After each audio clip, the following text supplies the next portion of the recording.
joven de 15 años desaparece al final de una tarde común, después de salir de una clase de flauta. La chica nació y creció en el Vaticano, uno de los estados más vigilados del mundo, pero aún así nadie ve hacia dónde fue. Ninguna cámara registra sus pasos, ningún testigo consigue decir con certeza lo que sucedió. Esta chica se llama Emanuela Orlandi y su caso se ha convertido en uno de los mayores misterios sin resolver del Vaticano. Testigos contradictorios, pistas que desaparecieron y el silencio de una de las instituciones más poderosas de la Tierra. ¿Qué pasó con Emanuela Orlandi? ¿Fue secuestrada por la mafia? ¿Fue víctima de la Guerra Fría? ¿O el secreto está escondido detrás de los muros sagrados del Vaticano? Miércoles, 22 de junio de 1983. El día comenzó como cualquier otro para Emanuela Orlandi.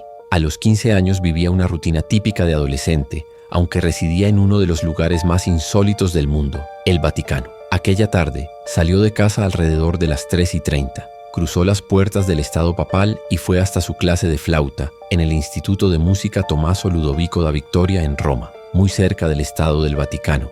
Su clase comenzaba a las 5 de la tarde. Alrededor de las 6:45, Emanuela llamó a una de sus hermanas. Le dijo que había recibido una propuesta extraña.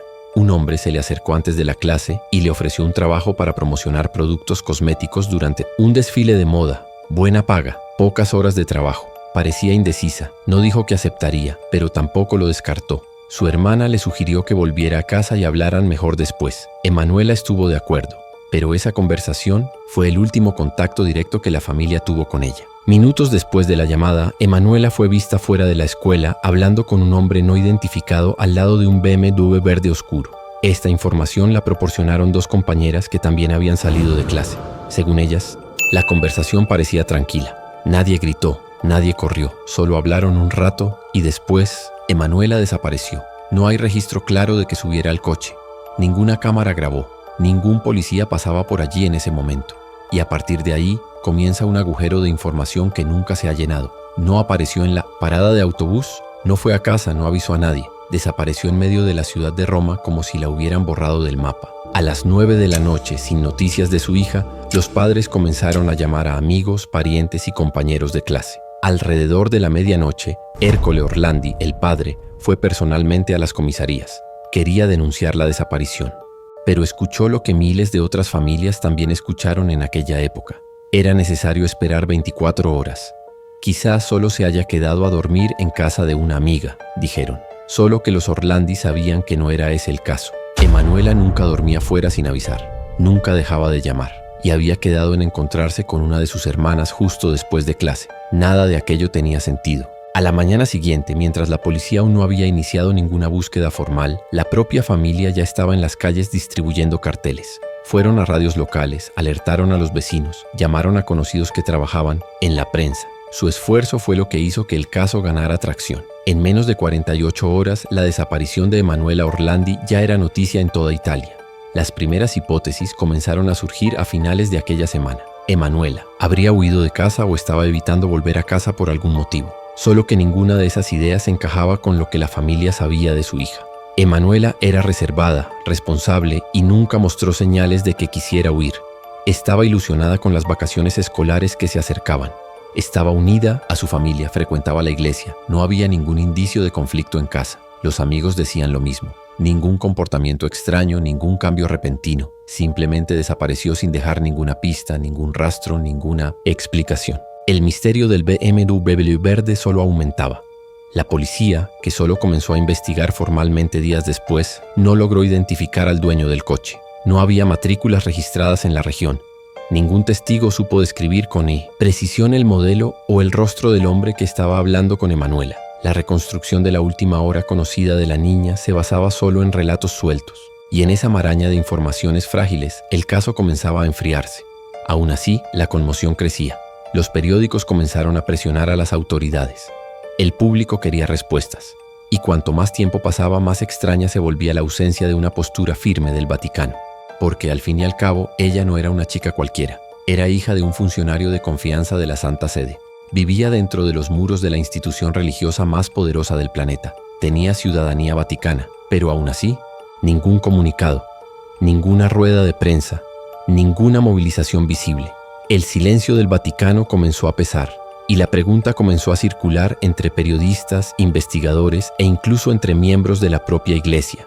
¿Por qué la desaparición de una chica que vivía tan cerca del poder no generó una reacción inmediata de quienes deberían protegerla? Y es exactamente ese silencio, frío, calculado, institucional, lo que transforma una desaparición común en un caso mucho mayor, porque la forma en que el Vaticano observó todo desde lejos, como si aquello no les incumbiera, fue quizás la primera señal de que esta historia escondía algo más profundo, algo que para mantenerse en secreto necesitaba el silencio de quien tiene demasiado poder para ser cuestionado. Cuando se habla del Vaticano, mucha gente piensa solo en el centro de la fe católica, con sus basílicas, museos y la figura del Papa discursando en la ventana. Pero quien vive allí dentro sabe que el Vaticano es mucho más que eso. Es el país más pequeño del mundo, y a pesar de tener el tamaño de un barrio, cuenta con todas las estructuras de un Estado soberano, gobierno propio, cuerpo diplomático, leyes independientes, fuerza de seguridad armada y un sistema interno que funciona, aislado del resto del mundo. Y fue en ese ambiente cerrado donde creció Emanuela Orlandi. Ella no era solo una adolescente italiana más, era una ciudadana vaticana, y eso en aquella época era algo extremadamente raro. Solo existían algunas centenas de personas con ese estatus, casi todas ligadas directa o indirectamente a la Santa Sede. Su padre, Ercole Orlandi, era uno de esos funcionarios. Trabajaba hacía años dentro del Vaticano, en un cargo de confianza. La familia vivía en uno de los edificios funcionales, ofrecidos a quien sirve a la iglesia. Era un espacio donde prácticamente todos se conocían. Padres, funcionarios civiles, guardias, religiosos, todos vivían cerca, dentro de una rutina arreglada, bajo vigilancia constante y con poco contacto con el mundo exterior. No era un lugar común. Era un ambiente donde los secretos no se filtran con facilidad, donde asuntos internos raramente salen de los corredores de mármol y donde más que en cualquier otro lugar las cosas se resuelven o se encubren dentro de sus muros. Cuando Emanuela desapareció, eso causó un malestar inmediato, porque la sensación era de que aquello no podría haber sucedido con una de las hijas del Vaticano. Y aún así, no hubo una movilización pública, ningún llamamiento oficial, ningún pronunciamiento contundente. El Estado italiano comenzó a investigar, despacio con fallas, mientras el Vaticano permaneció en silencio. Discretamente ayudó a la familia con vivienda, con contactos, pero siempre lejos de los focos. El mensaje era claro: este caso es de fuera, no nuestro. ¿Pero era realmente solo un caso externo? ¿O el Vaticano tenía razones para no involucrarse? Aquella lentitud e incompetencia en las primeras horas de la policía italiana parecía agradar al Vaticano. En los primeros días tras la desaparición de Emanuela Orlandi, lo que se vio fue un retrato claro de desorganización y falta de voluntad. La policía italiana desde el inicio insistía en la hipótesis de fuga voluntaria, lo que para los padres no tenía el menor sentido. Emanuela no era el tipo de adolescente impulsiva, estaba unida a su familia, nunca había pasado la noche fuera sin avisar y había quedado en encontrarse con una de sus hermanas justo después de clase. Aún así, los investigadores trataron el caso como un adolescente más que probablemente volvería en breve. Este error de evaluación tuvo un coste altísimo, porque, como cualquier especialista en desapariciones diría, las primeras 24 horas son decisivas. Es en este corto intervalo que las chances de localizar a alguien con vida son mucho mayores. Pero Emanuela ya había desaparecido y nadie la buscaba oficialmente. La familia relató años después que necesitó prácticamente implorar para que la policía se tomara el caso en serio. Pietro Orlandi, hermano de Emanuela, llegó a decir, en una entrevista a la RAI: ellos lo trataban como si fuera una chica rebelde que decidió irse de casa. Pero nosotros sabíamos que no era eso. Ninguna línea de investigación fue abierta de inmediato. Ningún perímetro fue aislado. Ninguna cámara de seguridad fue verificada. La escuela donde Emanuela fue vista por última vez solo fue visitada días después, y ningún avance real se hizo sobre el coche verde que testigos afirmaron haber visto cerca de la joven. Los relatos se acumulaban, pero parecían ser ignorados. El caso, ya frágil desde el inicio, comenzaba a perderse en contradicciones e inacción. Fue en este punto que una información aún más perturbadora salió a la luz, años después, pero que cambia la forma en que todo este inicio debe ser interpretado. En 2013, el periódico Corriere della Sera reveló documentos del Ministerio del Interior italiano que indicaban una posible interferencia política en las investigaciones. De acuerdo con los registros, representantes diplomáticos del Vaticano habrían pedido a las autoridades italianas que trataran el caso con cautela y discreción en las primeras semanas tras la desaparición. El resultado: investigaciones paralizadas, decisiones aplazadas y el tiempo, que ya corría contra Emanuela, simplemente agotándose.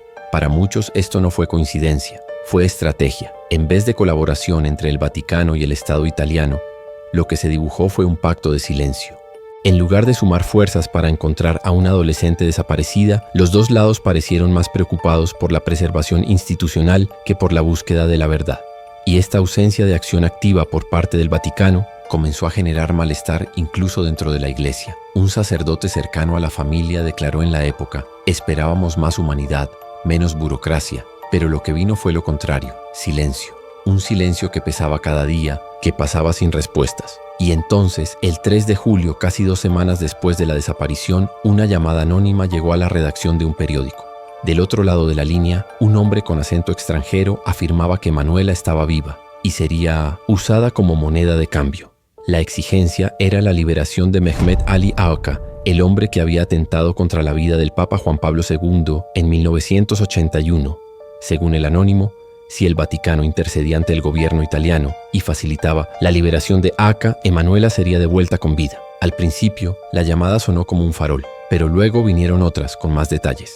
Y el patrón era siempre el mismo: Emanuela secuestrada por motivación política, mantenida viva como instrumento de presión. A partir de aquí, el caso dejó de ser solo una desaparición. Se convirtió en una red de posibilidades que involucraban religión, política, espionaje, mafia y abuso de poder.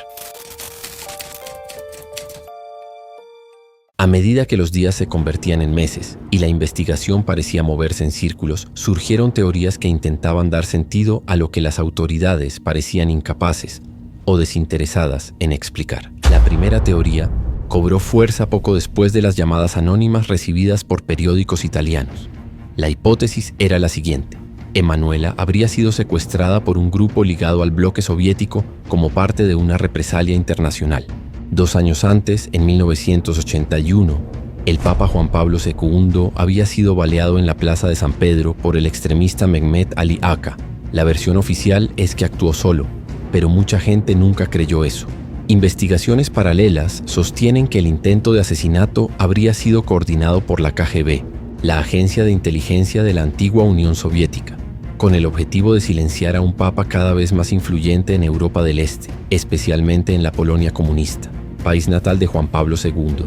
La prisión de Agca no fue bien recibida por ciertos sectores. Entonces, según esa teoría, el secuestro de Emanuela habría sido un chantaje, un modo de forzar al Vaticano a interceder ante el gobierno italiano para liberar al atacante. Esta versión cobró aún más fuerza años después, cuando el propio Mehmet Ali Agca hizo una declaración sorprendente.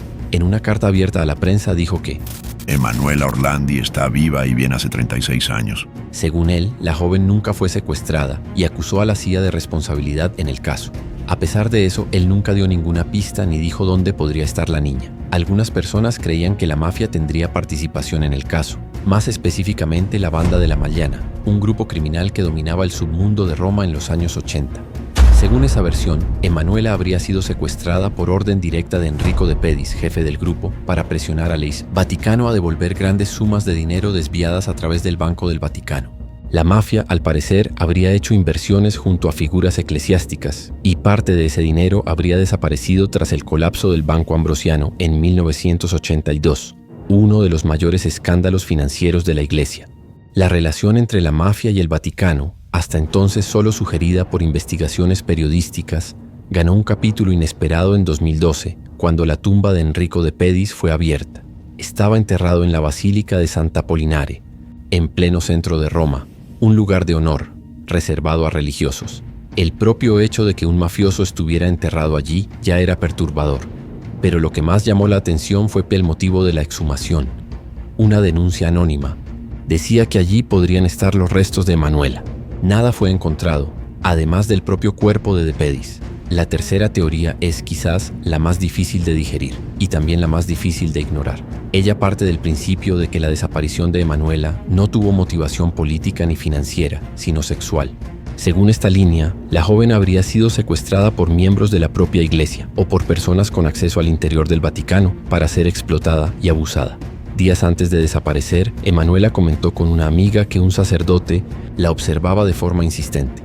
Al principio nadie le dio importancia, Pero años después, este relato pasó a ser reexaminado cuando innumerables escándalos de abusos salieron a la luz dentro de la Iglesia Católica. En 2008, la mujer llamada Sabrina Minardi, exnovia de Enrico de Pedis, hizo una declaración devastadora. Dijo que Emanuela fue mantenida en cautiverio, drogada, con el cabello cortado y después entregada a un sacerdote dentro del Vaticano. Dijo que vio todo con sus propios ojos y que esto habría sido hecho por orden de Pedis. Según ella, la chica fue mantenida viva por algún tiempo, pero después desapareció. Las declaraciones de Minardi nunca fueron confirmadas oficialmente y muchas inconsistencias fueron señaladas en su relato. Pero lo más aterrador es que incluso sin confirmación, lo que ella describió resonaba con el patrón de encubrimiento que se revelaría años después en cientos de casos similares dentro de la Iglesia. Abusos sistemáticos y encubiertos por décadas. A pesar de ser perturbadoras, ninguna de estas teorías fue comprobada en la realidad, pero la verdad tiene una costumbre incómoda de resurgir, y en los años siguientes, nuevas pistas, documentos y movimientos sospechosos dentro del Vaticano reavivaron el interés por este misterio. En 2012 surgió un nuevo elemento, y esta vez proveniente de dentro de las propias arcas del Vaticano. Durante el escándalo conocido como VatiLeaks, en el que documentos secretos fueron filtrados por un mayordomo personal del Papa Benedicto XVI, uno de los archivos llamó la atención de periodistas italianos. Se trataba de un supuesto informe de gastos mantenido por el Vaticano, que cubría gastos realizados entre 1983 y 1997, relacionados con la joven Emanuela Orlandi. El documento, analizado por el periodista de investigación Emiliano Fittipaldi y citado por la revista L'Espresso, detallaba valores destinados a hospedaje, alimentación, asistencia médica e incluso matrícula en una escuela en Londres, como si Emanuela hubiera sido mantenida viva, bajo custodia y lejos de Italia por más de una década. El informe incluía anotaciones administrativas, fechas, lugares y justificaciones de pago.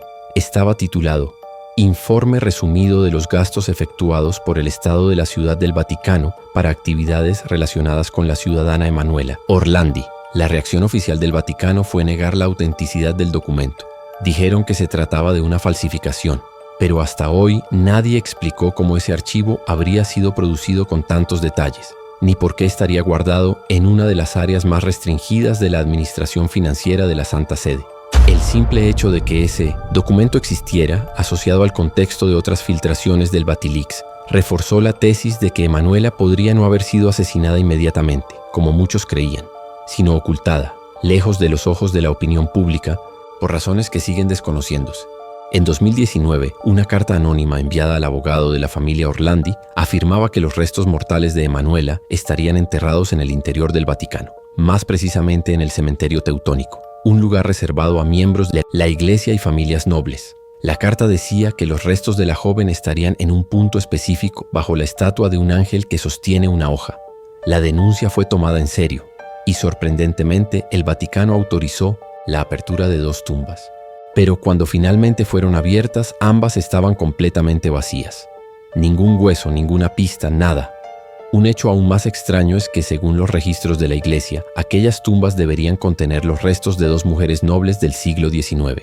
Además de no encontrar a Emanuela, descubrieron que otros cuerpos también habían desaparecido. Este episodio aumentó aún más la desconfianza pública. Si ni siquiera los muertos oficiales estaban donde debían estar, ¿qué más podría estar ocultándose? La explicación oficial del Vaticano fue vaga, diciendo solo que las tumbas habían sido modificadas durante reformas estructurales. Pero no se presentó ninguna documentación de esas alteraciones. 4 años después, en enero de 2023, el Vaticano anunció algo inédito: la reapertura formal de la investigación sobre la desaparición de Emanuela Orlandi. La decisión fue tomada tras la repercusión del documental de Netflix, La chica desaparecida del Vaticano, que reavivó el caso a escala internacional. La serie trajo testimonios inéditos, comparaciones de documentos y nuevas teorías sobre la implicación de miembros del alto escalafón de la Iglesia. La presión fue tanta que el fiscal vaticano Alessandro Didi declaró que todas las posibilidades serían consideradas sin excepción, pero hasta el momento ningún resultado práctico ha sido divulgado, ninguna nueva pista confirmada, ningún nombre responsabilizado. En noviembre de 2024, un nuevo hecho sorprendente salió a la luz. El Vaticano confirmó la existencia de un informe interno sobre la desaparición de Emanuela.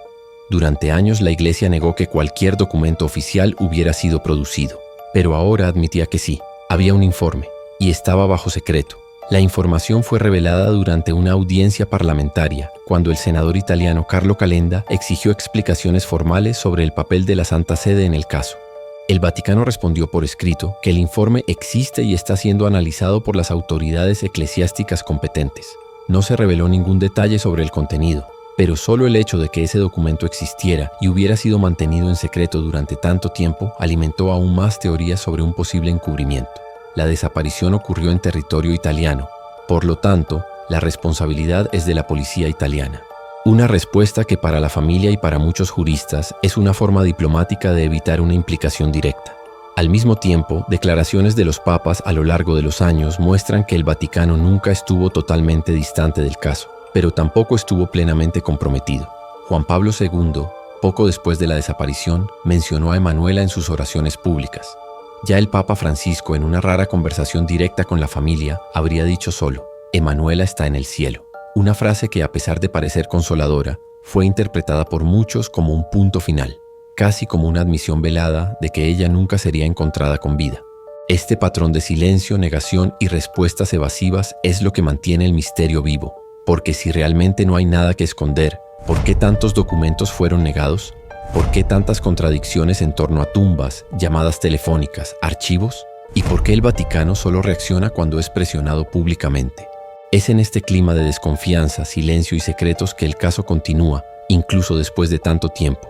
Hasta hoy ninguna versión ha sido confirmada, ninguna pista conclusiva y nadie sabe responder qué pasó con Emanuela Orlandi. Si has visto hasta aquí, no olvides darle me gusta a este video, suscribirte si aún no estás suscrito y dejar tu comentario aquí abajo.